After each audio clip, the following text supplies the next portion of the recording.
Sir మా చిన్నప్పుడు ఏదైనా దెబ్బ తగిలింది అనుకో, లేదంటే ముళ్ళు గుచ్చుకున్నా ఏదైనా కుచ్చుకున్నప్పుడు వెంటనే జిల్లేడు పాలు తీసుకొని వచ్చి పెట్టేసేవాళ్ళు. ముళ్ళు గుచ్చుకున్నప్పుడు అది ముళ్ళు కూడా ఆటోమేటిక్ ముళ్ళు గుచ్చుకున్నప్పుడు అయితే అది వచ్చేస్తూ ఉంటది పైకి, అదంతా కదే వచ్చేయడం ఇట్లా అంటే చాలా వచ్చేస్తూ ఉంటుంది. అంత పవర్ఫుల్ అసలు జిల్లేడు అనేది. చాలా జిల్లేడులో చాలా పవర్ ఉంటుందమ్మా. అందులో తెల్ల జిల్లేడమ్మా ఇప్పుడు మనం ఉన్నది. ఇది జిల్లేడులో మళ్ళీ పసుపచ్చ ఉంటాయి, లైట్ గా, అంటే పసుపచ్చ అంటే పూర్తిగా కాదు, ఈ ప్యూర్ వైట్ అమ్మా. పింక్ కలర్ ఉంటాయి, ఒక 3-4 రకాలు ఉంటాయి అమ్మా జిల్లేడులో. అందులో ఈ తెల్లది బాగా వాడతారమ్మా. ఇది శివుడికి కూడా ప్రీతిపాత్రమైంది అంటారు. నల్ల ఉమ్మెత్తోటి తెల్ల జిల్లేడు ఒకటి సోమవారం రోజున ఈ 108 పువ్వులు ఎన్నో తీసుకెళ్లి శివుడికి అభిషేకం చేస్తారు చాలా మంది. శివుడికి కూడా ప్రీతిపాత్రం అయిందమ్మా. వినాయక చవితి రోజు కూడా ఈ జిల్లేడు మాలగా కుట్టి వినాయకుడికి వేస్తారు. శివుడికి ప్రీతిపాత్రం అయింది అంటే ఏంటమ్మా దాని అర్థం? శివుడు ఎవరు? గరళకంఠుడు అంటే విషాన్ని గొంతుకులో దాచుకున్నవాడు. అలాగే పాముల్ని ఆయన హారాలుగా పెట్టుకున్నవాడు, అంటే విషాన్ని కూడా కంట్రోల్ చేయగలడు. అదే లక్షణం దీనికి ఉందమ్మా. దీని యొక్క వేరుని పుష్యమి ఆదివారం నాడు కనుక మీరు తీసి ఆ వేరు పైన తాటం తీసి నీడన ఆరబెట్టుకుని జాగ్రత్తగా పెట్టుకుంటే, ఆ వేరు యొక్క తాట గంధం తీసి పెడితే అమ్మ కందిరీగా, తేనెటీగ, తేలు, జెర్రి ఇటువంటి ఏవి కుట్టినా సరే అక్కడ గంధం రాస్తే ఆ విషం దిగిపోతుందమ్మా. అదేవిధంగా దీని ఆకుని కింద ఒక తెల్లని పొర ఉంటుందమ్మా. ఇక పాంతి వస్తుంది, పౌడర్ లాగా వస్తుంది. ఈ పాలు కారకుండా ఈ పౌడర్ మట్టికి ఇలా పాంతి వస్తుందమ్మా నలిపితే. దీన్ని జాగ్రత్తగా తీసుకోవాలమ్మా. తీసుకుని దీన్ని బెల్లంతో కలిపి ఉండ చేసి మింగించాలి. వాంతి అవుతుందమ్మా, వామిటింగ్ అవుతుంది. అదేవిధంగా తేలు, అదే పాము కరిచిన వాళ్ళకి పంచదార పెడతారు. పెడితే స్వీట్నెస్ తెలియదు కొంతమందికి. తెలియలేదు అంటే తలలోకి కూడా విషం ఎక్కిపోయినట్టమ్మా. అది బండగుర్తు ఇంకా. అదే విధంగా పాము కరిచినప్పుడు ఇలా పామితే వెంట్రుకలు ఊడిపోకూడదమ్మా. ఆ రెండు కనుక జరిగితే ఆ మనిషి బతకడు అని అర్థం. విషం శరీరంలోకి వెళ్ళిపోయింది, చర్మంలోకి వెళ్ళిపోయింది, వెంట్రుకల యొక్క మూలాల్లోకి వెళ్ళిపోయింది, బ్రెయిన్లోకి వెళ్ళిపోయింది అని లెక్కమ్మా. అప్పుడు కూడా దీన్ని ఇలా పామి దాన్ని ఇంత ఉండ తీసుకుని అంతే ఉండ బెల్లం కలిపి మింగితే వాంతులు అవుతాయమ్మా. అతనికి మధ్య మధ్యన పంచదార పెడితే ఆ తీపి తెలిసేదాకా ఈ ఉండలు మింగించాలి 2 గంటలకు ఒకసారి. మింగిస్తే అప్పుడు అతనికి తీపి తెలిసింది అనుకోండి, విషం దిగిపోయినట్లు లెక్క. అప్పుడు ఇంక ఇది ఇవ్వకూడదు, ఇస్తే ఎక్కువ వాంతులు అయిపోతాయమ్మా. అప్పుడు మళ్ళీ ఇంకొక రకమైన చెడు వస్తుంది. కాబట్టి దీన్ని వాడేటప్పుడు చాలా జాగ్రత్తగా వాడాలమ్మా. అంటే స్వీట్ తినిపించినప్పుడు ఆ షుగర్ టేస్ట్ తెలిస్తే విషం దిగిపోయినట్టు. అప్పుడు దీన్ని ఏం చేయాలంటే తినిపించడం మానేయాలి. ఇది ఇరిసేటప్పుడు కూడా దీని నుంచి పాలు వస్తాయమ్మా. ఈ పాలు కనుక కంటిలో పడితే కంటి చూపు దెబ్బతింటుంది. అందుకు దీన్ని తవ్వేటప్పుడు కానీ తీసేటప్పుడు కానీ, మేకలు చూసారా జిల్లేడాకు తింటాం ఎప్పుడైనా? తినలేదు. చాలా చిత్రంగా తింటాయి, చాలా చిత్రంగా తింటాయి. ఇలా పట్టుకుని ఇలా తెంపుతుంది మేక. సో ఇప్పుడు ఇక్కడ దీనికి పాలు అంతా ఎన్ని పాలు వస్తున్నాయి లేవు, సో ఇక్కడ వస్తున్నాయి. ఇలా తెంపుతుందమ్మా పైకి. సో పాలని అక్కడే ఉండిపోతాయి. అది పైకి వెళ్ళి కింద పడటం వల్ల ఈ ఆకు ఇలా ఈ యాక్షన్ రావడం వల్ల అలా కింద పడిపోతుంది, దాని మీద పడదు. మీరు అబ్జర్వ్ చేయండి, మేక జిల్లేడు చెట్టు తిన్నప్పుడు ఇలా పట్టుకుని ఇలా పైకి తెంపుతుంది.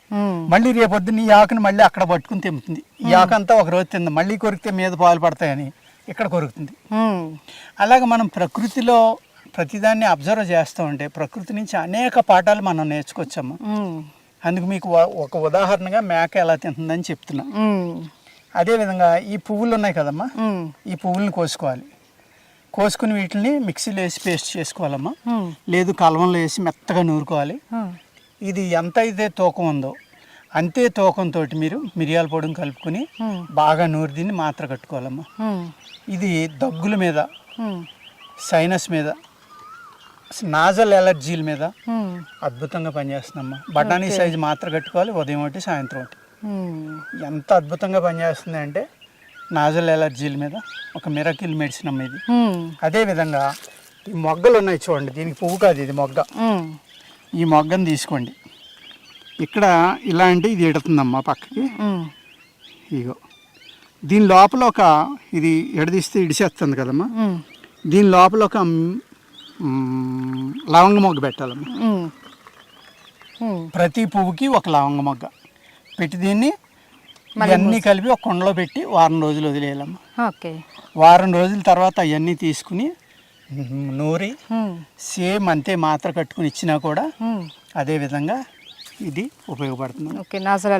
నాజల్ ఎలర్జీలు కానీ మామూలు ఎలర్జీస్ వల్ల ఇంకెప్పుడు ముక్కులు కారుతూ ఉంటాం, లేకపోతే తుమ్ములు వస్తాం, దగ్గులు రావడం, గొంతుకు నొస, అన్ని రకాలు, ఈవెన్ సైనస్ మీద కూడా కొంత పని చేస్తుందమ్మా ఇది. ఓకే. అదే మాత్రం. అందుకు ఈ మొగ్గని అలా వాడుకోవచ్చమ్మా, పువ్వుని ఒకలాగా వాడుకోవచ్చు. పువ్వు అయితే మిరియాలు, మొగ్గ అయితే లవంగం.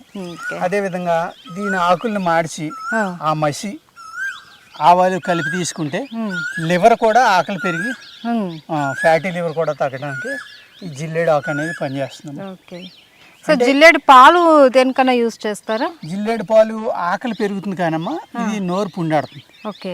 అందుకు పాలు వాడకూడదమ్మా. పాలు ఏంటంటే ఇంటెస్టైన్స్లోకి వెళ్తే అల్సర్స్ ఉంటే ప్రమాదం అనమాట.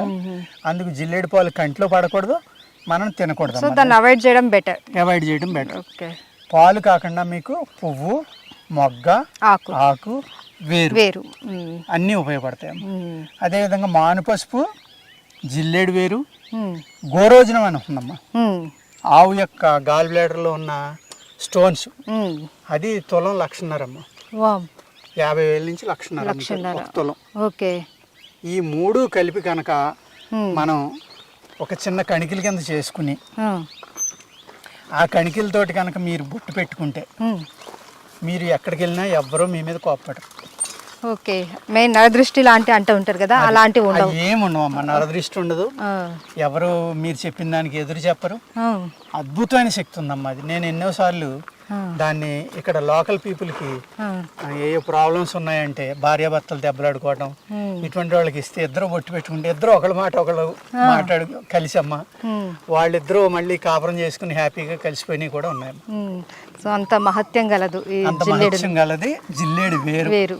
ఓన్లీ పుష్యమే ఆదివారం చేసినప్పుడే పనిచేస్తున్నాము. ఎందుకు సార్ పర్టికులర్ గా మీరు ఒక్క డేట్ అంటే పుష్యమి అదే రోజు మీరు ఇంతకు ముందు కూడా చెప్పారు చాలా వీడియోస్ లో, మనం ఏదైనా మంచి ఔషధ గుణాలు రావాలంటే పర్టికులర్ గా ఆ రోజున మాత్రమే మనం వాటిని కలెక్ట్ చేయాలి అనేసి అంటున్నారు.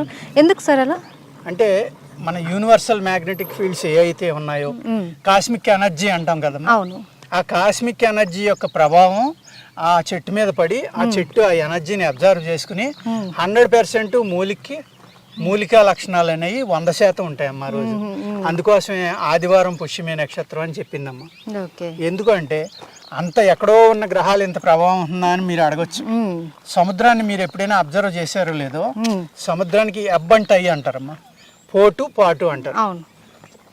6 గంటల ముందరకు వస్తుంది, 6 గంటల వెనక్కి వెళ్తుందమ్మా. మళ్ళీ అదే విధంగా రాత్రి మళ్ళీ 6 గంటల ముందరకు వచ్చి 6 గంటల వెనక్కి వెళ్తుంది. అది చంద్రుడి యొక్క చంద్రోదయము, చంద్రుడి యొక్క అస్తమయం, చంద్రుని యొక్క ఏదైతే చంద్రుడు తిరుగుతూ ఉన్నాడో ఆ ప్రభావం అనేది సముద్రం మీద అద్భుతంగా పడుతుందమ్మా. రాత్రులు చంద్రుడి యొక్కది, పగలు సూర్యుడిది. అందుచేత అంత మహాసముద్రం, భూమి మీద 70% నీళ్ళే సముద్రమే అంటారు, 75. అటువంటి సముద్రాన్నే ఆ యొక్క మ్యాగ్నెటిక్ ఫీల్డ్స్ ముందరకి వెనక్కి నడిపినప్పుడు మనం ఎంతమ్మా, అంతే ఈ చెట్లు ఎంత.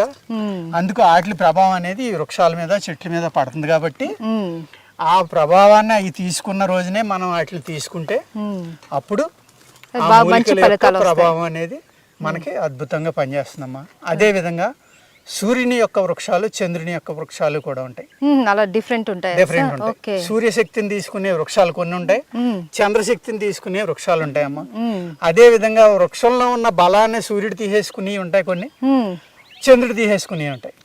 అందుకేంటంటే ఆ చంద్రుని యొక్క వృక్షాలని సూర్యరశ్మిలో ఎండబెట్టకూడదు, దాని బలం అంతా సూర్యుడు తీసేసుకుంటాడు. సూర్యుని యొక్క వృక్షాలు చంద్రునిలో రాత్రిపూట పెడితే చంద్రుడు తీసేసుకుంటాడు. ఇది ఒక మిరకిల్ సైన్స్ అమ్మాయి, ఒక అద్భుతం అమ్మాయి. అందుకనే అది చదవటం మొదలెట్టి ఇంట్రెస్ట్ ఉన్నవాళ్ళు ఇది చదవటం మొదలు పెడితే ఇంకా దాన్ని వదలలేరమ్మా. ఈ ఆయుర్వేదం అనేదాన్ని అంత అద్భుతమైన శాస్త్రం ఈ ఆయుర్వేద శాస్త్రం అమ్మా. ఓకే, అది thank you so much sir. నమస్తే అమ్మా.